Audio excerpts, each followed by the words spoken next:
So we're trying to take that 9 to 12 month cycle basically down to a 2-week process. Hi, this is Tricia Ratliff. Welcome to my Innovation Podcast. Hello, everyone. I am here with John Coble, who is in San Diego. He specializes in DevSecOps, automation, and cloud solutions in DOD organizations. And I've brought John here today because I know he has a lot of experience helping leaders and executives in IT organizations get the most out of their teams. Welcome, John. It's good to have you here. Hey, it's exciting to be here, Trish. Yeah. Thank you. So, John, go ahead and tell our listeners a little bit about something that you're passionate about right now, and if possible, how it relates to IT organizations. Right now, one of the big things I'm engaged and really excited about is participating and collaborating and contributing to the RAISE 3.0 working group within DOD and Navy. That is the Rapid Assess and Incorporate Software Engineering Implementation Guide. So we're defining the new 3.0 process to highly automate the cybersecurity accreditation process for new applications being deployed out to afloat and ashore. So think about the ships and command and control centers across the country. So would those And only be applications developed in-house, or does that apply to applications built by outside vendors and COTS products? yeah, no, it applies to both COTS products and custom software development. And that's one of the challenges of it, is defining the process and automating a lot of the manual steps that traditionally take place in a cyber accreditation process, because typically it takes 9 to 12 months to get through all of the accreditation steps at the end of the software development lifecycle in order to get your ATO, your authority to operate, which essentially is the last step to be able to deploy that software out to the end users.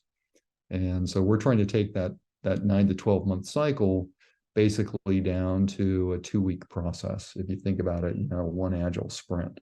So it's a really audacious undertaking, and it's really exciting thinking about how we can improve the business process, optimize the business process, and ultimately automate 80 to 90% of it.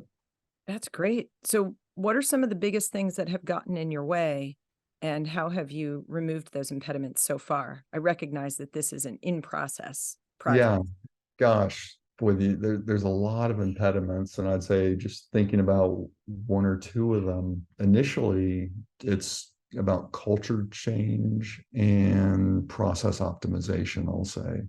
So on the culture change front, I come from a software development background, a DevSecOps and cloud background.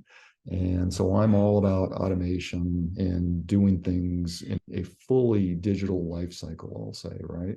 So no manual Excel spreadsheets that we're tracking, no Word documents off to the side. We want process automation. We want the software to drive things.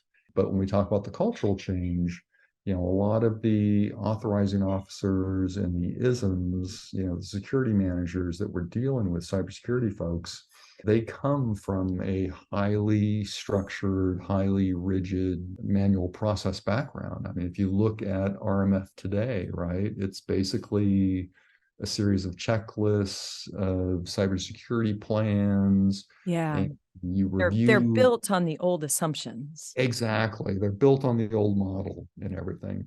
And you look at all those artifacts, and they're all manual, paper-based artifacts. They're not machine generated, they're not automated, they're not a fluid process. So there's a huge cultural change there, awakening, I'll have to say, in education that takes place on the front end. That's a real big step. But once you start to bridge that gap with the authorizing officers and the ISMs, and you see that light bulb go off in their mind, like, wow, there could be a much better way to do this, more efficient, more productive, and highly automated, they get on board with it for the most part.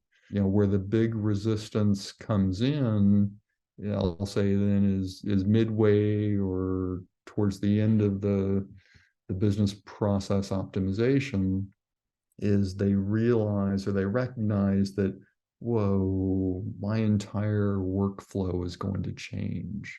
And even though that change is for the better, human nature is to, kind of resist that change, right? And you have to overcome that and bring people along at a speed that they're sometimes not comfortable with. But if you go through that journey with them, you can get them to where they need to get to, I guess is a good way to say it.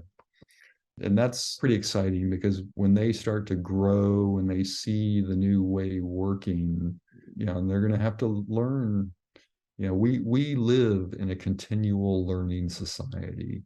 And I think that's the biggest thing that people maybe haven't fully recognized yet, is when you talk about a digital life cycle and automation and stuff, I learn new things every day and I relish that. I look forward to it. But a lot of people, that's something that can be a challenge that you have to help them overcome and get through that process of learning new tools and continually, making micro adjustments, small incremental adjustments to your process and to the way you work. And that goes back to the agile process of small incremental changes on a continual basis. And it's really living that ethos that drives real change through the organizations. But that's where you really need good coaching, guidance, and expertise to help people walk that path and go through that journey.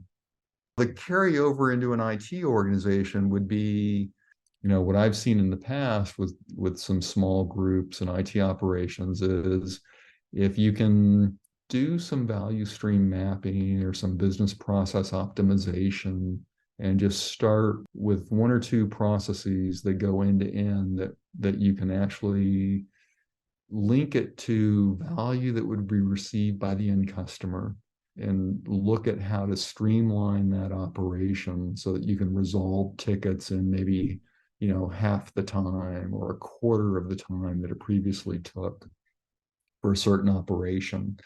And that's going to do a couple things. When you start seeing some positive results out of this process, naturally, your end customer is going to start feeling better about interacting with the IT organization. And also, synergistically, the IT operator or the person doing the work on those tickets and stuff and the service areas, they're going to feel better about doing their job because they're more productive and they're seeing the end customer be happier, faster, sooner. Because nobody likes, you call up an IT help desk and it takes an hour of working with some guy that really doesn't have any idea what your problem is. And both sides get frustrated and maybe the ticket just stays open for a week, and then the customer gets a notification that, hey, your ticket's been resolved and closed.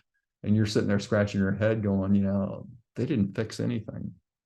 So, those are some of the things to look at and to think about. How can you start to do more with less? And pick one value stream, one operation, hone in on it, and see what it would take to make a difference. How can you start to optimize your work processes and engage people earlier and more often, I'll say. So it's not just a crisis when they're calling you. John, I know we only had a few minutes together today. I think I'd like to have you come back for a future podcast just to expand and share about patterns that you've seen and how you've helped other leaders and executives get more out of their organizations with the resources they have, or maybe less than they've had in the past. That'd be super. I'd love to come back and talk about that. Great. It was a pleasure to have you, and I'm looking forward to talking to you again. It was super, and I can't wait to get back. See you later. All right, I'll talk to you soon.